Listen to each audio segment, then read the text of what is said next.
तो आप सभी को आज स्वागत है हमारे चैनल रिएक्ट एंड रिव्यू पर। तो आज हम रिएक्ट करने जा रहे हैं हमारे बड़े भाई विजय कुमार पांडे जी के चैनल @किसान सुधा मंत्र पर। तो इनके द्वारा किसानों के लिए पहल की गई है उनको शिक्षित करने तथा अनेकों प्रकार की सुविधाएं देने के लिए। तो बताएं आप अपने चैनल के बारे में थोड़ा हमारे दर्शकों को भी। ये हमारा जो चैनल है ये किसान सुधा मंत्र के नाम से है और विशेषकर ये किसानों के लिए ही बनाया गया है और उन छात्रों के लिए भी थोड़ा बहुत कारगर होगा जो विषय से संबंधित जानकारी चाहेंगे, कृषि और खेती बाड़ी और साथ ही साथ थोड़ा विभागीय जो योजनाएं होती हैं जिनके बारे में किसान चक्कर काटते हैं, इधर उधर जानकारी नहीं ले पाते हैं, तो उनको ये भी जानकारी मिल जाएगी कि इस समय तत्कालीन कौन सी योजनाएं चल रही हैं, किस प्रकार से रजिस्ट्रेशन करवा सकते हैं, किस प्रकार से अनुदान ले सकते हैं। तो जो जिस वीडियो का आप रिव्यू करना चाह रहे हैं वो किसान सुधा मंत्र चैनल पे किया गया है, वो किसान पाठशाला के बारे में ही था। अच्छा। तो उसमें हमारे जो कर्मचारी लोग थे वही लोग जाते थे, उनको रबी और खरीफ सीजन में दिया जाता है कि आपको जाके ये किसानों के बीच में ये चीज़ लेके जाने के बाद कृषि विभाग किसानों के द्वार पे जाता है। जो द मिलियन फार्मर्स स्कूल किसान पाठशाला, मिलियन फार्मर्स स्कूल इसलिए उसका नाम रखा गया है क्योंकि माननीय मुख्यमंत्री जी ने इसका जो शुभारंभ किया है, तो ये मिलियन का मतलब है कि 10 लाख से अधिक, यानी पूरे उत्तर प्रदेश में न्याय पंचायतों में, सभी न्याय पंचायतों में कार्यक्रम लगता है।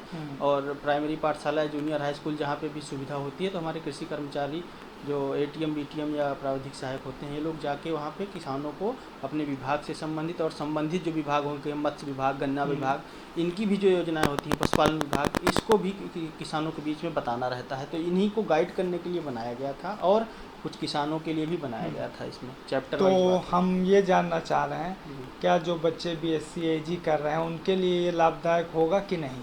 बिल्कुल, जैसे श्री अन्न का ट्रेंड चल रहा है तो हाँ। बहुत सारी परीक्षाएं हैं जिसमें यूपी स्पेशल भी हो गया है। तो हाँ। ट्रेंड में आप लोग देख रहे हैं कि अब यूपी स्पेशल के सवाल रखे गए हैं, पीसीएस से भी हटा दिया गया है, यूपी स्पेशल हो गया है सब्जेक्ट हटा के। तो उसमें जैसे श्री अन्न की बात हुई तो एक ये ट्रेंडिंग सब्जेक्ट हो गया है श्री अन्न। जैसे कि 2018 में राष्ट्रीय मोटा अनाज इसको मोटा अनाज वर्ष घोषित किया गया था। 2018 में तो राष्ट्रीय से इसको अंतर्राष्ट्रीय तक जाने में इसकी जो माननीय प्रधानमंत्री जी ने उन्होंने अपने ने प्रभावी तरीके से अपनी बात वहाँ पे रखी यूएन में। 2023 को अंतर्राष्ट्रीय मिलेट्स इसको घोषित कर दिया, अंतर्राष्ट्रीय मोटा अनाज वर्ष घोषित कर दिया गया है इस समय। तो 2023 जो हमारा चल रहा है इंटरनेशनल मिलेट्स ईयर घोषित कर दिया गया है। तो दोस्तों आप इनके वीडियो को देखते हैं फिर उसके बारे में डिटेल से बात करेंगे। और इसमें जैसे देखे होंगे कि 4 शिफ्ट में है, जैसे पाठशाला जो चल रही थी डेढ़, हाँ, तो इसमें दो शिफ्ट, एक दिन में पहला चरण दूसरा चरण और दूसरे दिन पहला चरण दूसरा चरण, तो इस प्रकार से 4 पार्ट हो जाते थे। हाँ। तो पहले दिन पहला पार्ट, फिर इंटरवल, फिर दूसरा पार्ट, और दूसरे दिन पहला पार्ट, फिर दूसरा पार्ट। तो ये शायद पहला ही पार्ट होने वाला है। पहला पार्ट इस वीडियो में बनाया था। हाँ। काफ़ी लंबा हो जाता तो हाँ। हमारे दर्शक लोग ऊब जाते हैं देखने में, तो थोड़ा इसको भी न्यूरांस की भी होता है कि 15 मिनट, आधा घंटा या 20 मिनट का। काफ़ी रिसर्चर लोग भी बताते हैं कि 20 मिनट या बहुत मैक्सिमम आधा घंटा बहुत इंटेलिजेंट है, तो न्यूरांस काम करते हैं, उसके बाद ब्रेन डेड हो जाता है। कुछ तो दर्शक हमारे ऐसे हैं शुरुआत में देखते हैं, अगर नया बंदा है तुरंत हटा देते हैं और बाद में शॉर्ट पे बस ढरेला ऐसा रगड़ेंगे जाके। नहीं, ये हमारा मानना ये है कि आप मेहनत करिए। अगर हमारे दर्शकों को अगर कंटेंट पसंद आएगा तो आज नहीं तो कल आपको पसंद करना इन लोगों की आत्मीयता हो जाएगी और मजबूरी भी होगी, क्योंकि कंटेंट अगर आप दे रहे हैं तो आपको पसंद इनको करना। हाँ वो तो है, पसंद तो करते हैं बिल्कुल। तो इसी को सोच के बनाया गया था, क्योंकि गाने, जोक्स, कॉमेडी और दुनियादारी सब चलता रहता है। तो थोड़ा बहुत हम लोगों को हमें ये महसूस हुआ कि जैसे किसानों से दूरियां बन गई हैं, तो चैनल के माध्यम से जैसे संडे की छुट्टी मिल गई या नाइट में अपना थोड़ा समय निकाल के किसान भाइयों के लिए मैं थोड़ा सा कार्य करता हूँ। तो जो भी किसान भाई हों या आप सबके जो जानने वाले किसान भाई हों जो खेती बाड़ी से थोड़ा इंटरेस्ट रखते तो हैं, तो उनके लिए हमारे विजय कुमार पांडे जी उत्तर प्रदेश एग्रीकल्चर डिपार्टमेंट पे भी उससे भी जुड़े हुए हैं, तो आप बताएं उसके बारे में भी कुछ हमारे दर्शकों को। जी, अभी तो हम लोग जैसे सहायक विकास अधिकारी के रूप में हैं वहाँ पे कृषि विभाग में, और उसी रैंक पे हैं। अभी प्रमोशन भी जल्दी हुआ था और किसानों का प्यार लगातार बना रहा और बराबर सम्मान रहा। एक बड़ी वजह ये भी रही कि किसान भाइयों का लगातार आग्रह रहा कि आपसे मुलाकात नहीं हो पाती, जानकारी कैसे मिलेगी। तो हमारे दिमाग में यही आया कि क्यों ना हम सोशल मीडिया के जरिए किसान भाइयों से कनेक्ट हुआ जाए। तो ये तो किसान भाइयों के लिए बहुत ही अच्छी बात है। बराबर प्यार मिलता भी है जो किसान भाई हैं, लोग बढ़िया से। किसान भाइयों के लिए कहीं और नहीं, उनके ही आसपास के लोगों के द्वारा उनको उनकी फसलों के बारे में बताया जाएगा। तो फिर देखते हैं वीडियो, फिर इसके बारे में और डिटेल से बात जी हाँ, करते हैं। थोड़ा स्पीड में करके दिखाइएगा। हाँ, तो इसको हम चैनल का थोड़ा परिचय। स्पीड से जी वीडियो चलाते हैं, फिर देखते हैं। नमस्कार दोस्तों, स्वागत है आप सभी का आपके अपने YouTube चैनल किसान सुधा मंत्र में। जी हाँ दोस्तों, आज का यह कार्यक्रम आप सभी के लिए है किसान पाठशाला प्रशिक्षण कार्यक्रम। जी हाँ दोस्तों, इस पाठशाला में 2 दिन का कार्यक्रम है, जिसमें दोनों दिन दोपहर को 2 बजे से शाम को 5 बजे तक डेढ़ घंटे के 2 सत्र होंगे। प्रथम दिवस में प्रथम सत्र में श्री अन्न के बारे में बात होगी, द्वितीय सत्र में खरीफ फसल उत्पादन के बारे में बात होगी, और इसी प्रकार से द्वितीय दिवस में प्रथम सत्र में योजनाओं की जानकारी की बात होगी, जिसमें कृषि विभाग और उसके संबंधित जो विभाग हैं उनसे चर्चा होगी, और द्वितीय सत्र में विविध विषय पराली प्रबंधन यानी कृषक उत्पादक संगठन की बात होगी। अब ये सारी बातें अगर हम एक ही दिन में करेंगे, एक ही वीडियो में करेंगे तो बहुत लंबा हो जाएगा। तो अपनी सुविधा के लिए हमने इसको 4 भागों में बांटा है। पहला है श्री अन्न, चैप्टर 1 हो जाएगा श्री अन्न। दूसरा चैप्टर होगा जिसका नाम होगा खरीफ फसल उत्पादन। तीसरा चैप्टर होगा योजनाओं की जानकारी, और चौथा होगा विविध विषय। इस प्रकार से हम 4 चैप्टर में बात करेंगे। आज हम बात करेंगे श्री अन्न के बारे में। जी हाँ दोस्तों, श्री अन्न यानी मोटा अनाज, जो आप देख सकते हैं। साथियों, बहुत ही अच्छा अवसर है हम लोगों को अपनी प्रतिभा को निखारने का, क्योंकि वास्तव में यही हम लोगों का कार्य, प्रसार कार्यकर्ताओं का मुख्य कार्य है, जो किसान पाठशाला के माध्यम से हम लोगों को शुभ अवसर मिल रहा है। यही हम लोगों का कार्य है। हम लोगों को क्या करना है कि जो नवीनतम तकनीकी और नवीनतम जानकारियाँ होती हैं वो हमको ऊपर से ले जाके हमारे किसान भाइयों तक पहुँचानी है, और इसके साथ ही साथ हमारे किसान भाइयों को उसको अडाप्ट करने में क्या समस्याएं आ रही हैं, या उसको अडाप्ट करके उनके जीवन में क्या परिवर्तन आया, उसको फीडबैक लेके हमको अपने उच्च अधिकारियों या वैज्ञानिकों तक ले जाना है, और उसकी समस्या का समाधान करके पुनः उनको वापस करना है। तो प्रसार कार्यक्रम का ये सिद्धांत हमेशा अपने दिमाग में रखेंगे हम लोग, क्योंकि हमें उनकी भी सुननी है, केवल अपनी नहीं बतानी है। तो जैसे हम लोग पहले दिन जाएंगे तो उसके पहले हमको कुछ वर्क करने होते हैं। वर्क करने का मतलब यह है कि हमको जो शेड्यूल दिया गया है, जो मॉड्यूल है हमारे पास, उस मॉड्यूल को आप पूरा एक बार पढ़ लीजिए, समझ लीजिए, और अच्छे से शीशे के सामने बोल कर उसको दोहरा लीजिए और अपने दिमाग में रख लीजिए कि अगर आप एक टॉपिक पे बोलना चाहें तो उस टॉपिक अगर आ जाए तो उसके बाद आप बोलना शुरू कर दें, और उसके बारे में पूरी जानकारी हो। आप तभी अच्छे वक्ता बन सकते हैं जब आप अच्छे श्रोता बनेंगे। अच्छा टीचर वही बन पाता है जो अच्छा स्टूडेंट होता है। जब तक आप सुनेंगे नहीं, समझेंगे नहीं, जानकारियाँ नहीं कलेक्ट करेंगे, तब तक आप किसी के सामने बोलने में झिझकेंगे। बोलने में झिझकने से बचने का सबसे अच्छा ये तरीका है कि आप खुद के सामने प्रेजेंट करिए। आपने अपने शीशे के सामने खड़े होकर ये सारी बातें बोलनी है जो आपको किसान पाठशाला में किसान भाइयों को बतानी है। किसान भाई भी आपकी बात समझें, इसलिए व्यवहारिक भाषा का प्रयोग करके, बहुत ज़्यादा उसमें टेक्निकल चीज़ें यूज ना की जाए। जैसे कि कोई भी चीज़ें हैं उसको हिंदी में, और जहाँ तक हो सके आप जहाँ कार्य कर रहे हैं वहाँ की लोकल भाषा में किसान भाइयों तक पहुँचाने का कार्य करें। तो किसान पाठशाला में देखा गया है कि जैसे प्रथम दिवस के प्रथम सत्र में हम लोग श्री अन्न की बात करेंगे। तो दोस्तों, श्री अन्न के बारे में बहुत सारे किसान जो बुजुर्ग होंगे, आप लोग देखे होंगे कि किसान पाठशाला में बहुत से ऐसे लोग होंगे जो बहुत बुजुर्ग होंगे, 70-80 साल 85 साल के हैं। तो आप लोग उनको मुखातिब करके ही बात कर सकते हैं और श्री अन्न के बारे में बता सकते हैं। पहले का काम जो आपको करना है वो आप 1-2 दिन पहले किसान पाठशाला के सूचना दे देनी है आपको गाँव में कि हमारे यहाँ किसान पाठशाला का आयोजन होने वाला है। माननीय जनप्रतिनिधि जो हमारे यहाँ प्रधान जी हैं, बीडीसी हैं या ब्लॉक प्रमुख हैं, माननीय उनको बुलाना है आपको, और किसानों के बैठने की व्यवस्था हो जाए। और अगर स्कूल में प्रोग्राम हो रहा है, अगर ब्लैक बोर्ड और अगर चाक मिल जा रही है तो उससे पढ़ाने में आपको आसानी होगी, तो वहाँ पे आप लोग अच्छे से परफॉर्म कर सकते हैं। तो इसके बाद जब जानकारी हो जाएगी, किसान भाई आ जाएंगे, तब वहाँ आप पहुँचेंगे और अपना पढ़ाना प्रारंभ करेंगे। बात आपको वहाँ से शुरू करनी है कि क्यों आवश्यकता पड़ी श्री अन्न को इतना बढ़ावा देने की। हम सभी जानते हैं कि हरित क्रांति के पहले गेहूँ धान इतना हमारे यहाँ नहीं होता था कि हम लोग जो है सारी जनसंख्या की खाद्यान्न आपूर्ति कर सकें। उस समय सांवा, पोतों, काकुन ये सारे मोटे अनाज होते थे, या जब आप किसान भाई से पूछेंगे तो वो स्वतः आपको बताएंगे कि हाँ साहब ऐसा होता था। उसके बाद से आपको शुरू करना है कि पहले diabetes, sugar, acidity, blood pressure, ये सारी चीज़ें पहले नहीं हुआ करती थी, अब क्यों होने लगी हैं। तो हम लोगों को बताना है कि बहुत पहले समय से ही हमारे यहाँ मोटे अनाज का जो है परंपरा रही है कि मोटे अनाज हम लोग प्रयोग करते थे, जिसमें फाइबर होते थे, विटामिन होते थे, और खनिज होते थे। खनिज में जिंक वगैरह भी होता था, सोडियम होता था, रेसा होता था, कैल्शियम होता था, फास्फोरस होता था। ये सारी चीज़ें होती थी, फोलिक एसिड होते थे, एमिनो एसिड होते थे। ये सारी चीज़ें जो हमारे यहाँ पेट में वातन का रोग नहीं होने देते हैं, और आहार नाल को अच्छे से साफ करते हैं। और उसमें जो है एमिनो एसिड वगैरह सब होते हैं, फोलिक एसिड वगैरह, जो हमारे लिए बहुत फायदेमंद है, हमारे पेट के लिए, हमारे स्वास्थ्य के लिए अच्छे होते हैं, और उनके सबके होने के कारण हमको दुनिया भर की बीमारियाँ नहीं होती हैं। उसके बाद आप लोगों को एक टेबल उसमें दी होगी, अभी आपको वीडियो में भी मिल जाएगा आगे। उस टेबल में कंपेयर किया गया है कि धान में, गेहूँ में, और हमारे जो मोटे अनाज है सांवा, कोदो, काकुन, ज्वार, बाजरा, इसमें क्या अंतर होता है, उसमें रेशे में कितना अंतर होगा, और आपके प्रोटीन में, वसा में, कैलोरी में कितना अंतर है, ये आप उनको एक मोटे तरीके से बता सकते हैं कि इतना इसका अंतर होता है और इसके खाने से क्या होता है। वर्गीकरण की बात आती है तो इसको सीधे से आपको समझना है। मुश्किल 2 तरीके के होते हैं, एक आपका मेजर हो जाएंगे, एक माइनर हो जाएंगे। तो मेजर में आपके ज्वार, बाजरा, रागी आ जाते हैं, और माइनर में बाकी सांवा, कोदो, कुट्टू, ये सारी चीज़ें जो होती हैं ये इसमें आ जाते हैं। फिर इसके बाद उत्पादन तकनीक की बात करेंगे तो ज़्यादातर ये जो मोटे अनाज हैं हमारे जून, जुलाई और मध्य अगस्त तक आते हैं, ज़्यादातर जुलाई में ही होते हैं। जैसे रागी की बात कर ली, मंडुआ की बात कर ली जाए तो धान के पौध की जैसे इसकी रोपाई भी होती है, और डायरेक्ट भी इसकी बुआई हो जाती है। तो इस तरह से, और इनकी जो प्रजातियाँ हैं इसको आप सबको लिख कर याद रखनी पड़ेगी, कुछ अपने दिमाग में रखनी होगी और कुछ आपको लिख के रखनी पड़ेगी पर्ची में, जैसे आप उसको देख के याद कर सकें।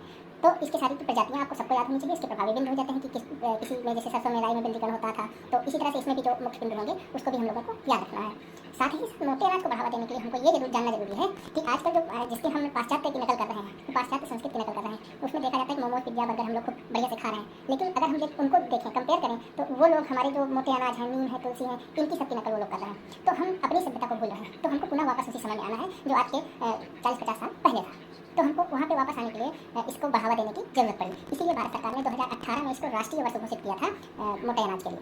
और अब 2023 को इसको इंटरनेशनल यूनियन ने भारत की योजना देखकर इसको अंतर्राष्ट्रीय वर्ष घोषित कर दिया है मोटे अनाज के लिए 2023 को। इसलिए हमारी सरकार भी बढ़ावा दे रही है और होना भी चाहिए, क्योंकि आने वाले समय में खान पान और स्वास्थ्य ही हमारा है।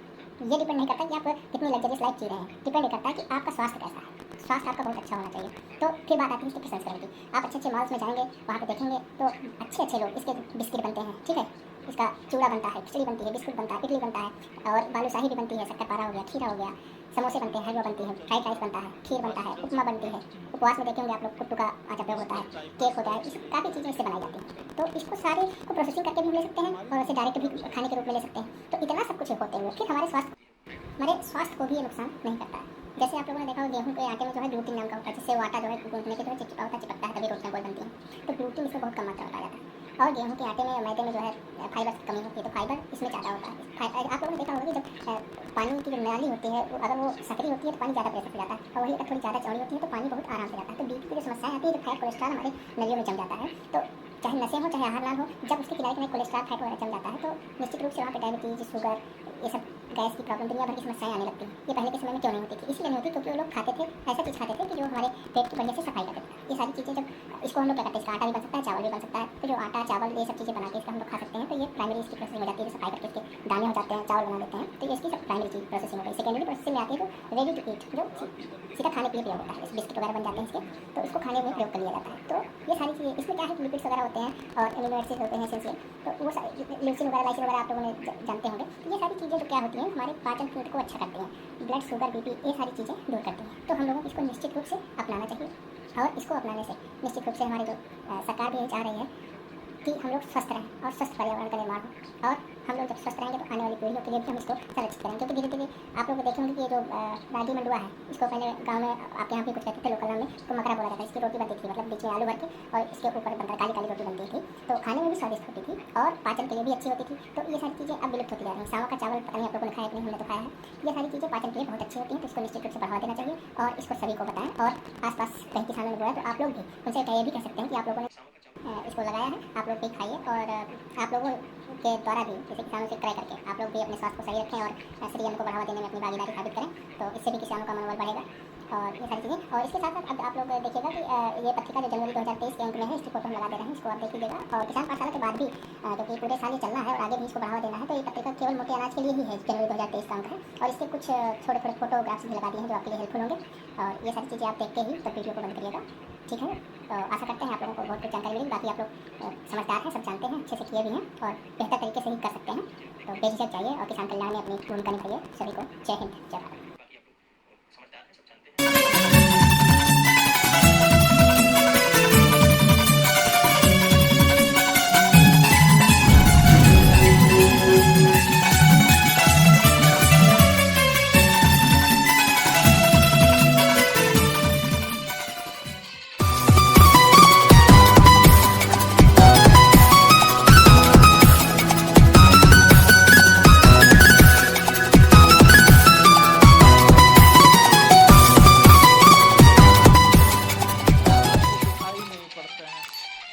यही थी। तो सबसे पहले हम जानना चाहेंगे जो किसान पाठशाला आपने स्टार्ट की, इसका पहला भाग श्री अन्न था जी। तो श्री अन्न में हम सिर्फ इतना ही जानते हैं, मोटे अनाजों के बारे में बात की गई है। तो उसके क्या साइड इफेक्ट, क्या क्यों जरूरी हमारे लिए मोटे अनाज? देखिए वीडियो को अगर आपने अभी ध्यान से देखा, उसमें आपने समझ भी गया होगा कि समझ में आ गया होगा कि मोटा अनाज का मेन उद्देश्य क्या होता है कि जो हमारे शरीर में मेन चीज़ जो फाइबर होता है। हाँ। क्योंकि जो हम मैदा और आटा खा रहे हैं गेहूं का, उसमें ग्लूटीन एक ऐसा तत्व होता है। जैसे रोटी आप बनाते हैं तो उसमें चिकनाहट जो होती है, चिपचिपापन होता है, उसी से रोटी गोल होती है और किनारे पर फटती नहीं। वही लोग आजकल पसंद कर रहे हैं। और फाइबर का क्या मतलब होता है कि जो हमारा फाइबर्स होता है वो किनारे किनारे, जैसे कि हमने बताया, आहार नाल हो या हमारी ब्लड वेन्स हों या आर्टरीज हों, जब उसकी कोशिकाएं धमनियाँ जब उसमें फाइबर्स की मात्रा और बढ़िया होगी और आहार नाल भी हमारे जो किनारे किनारे चिकनाई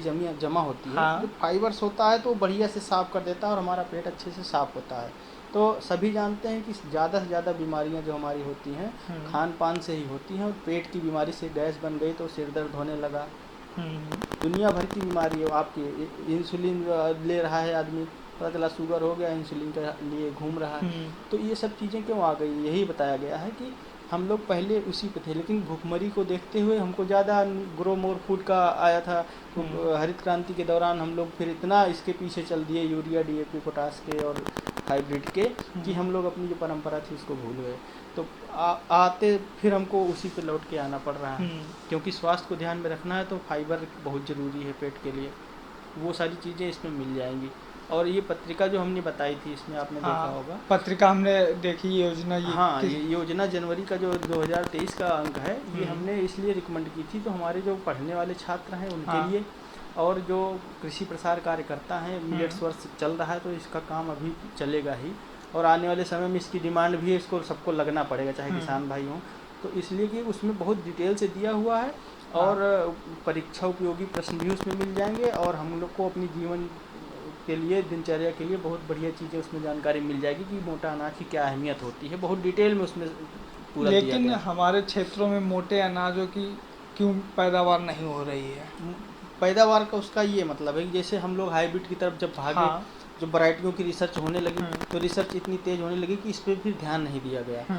और इस पर ध्यान क्यों नहीं दिया गया, क्योंकि इसमें उत्पादन थोड़ा कम भले होता है, लेकिन जो इसका जो क्वांटिटी नहीं, हम लोग क्वालिटी पे पहले ध्यान देते थे, और फिर जब हम क्वांटिटी की तरफ भागे, यानी मात्रा की तरफ भागे, तो हम अपनी गुणवत्ता को भूल गए। तो ये चीज़ गुणवत्ता वाली है।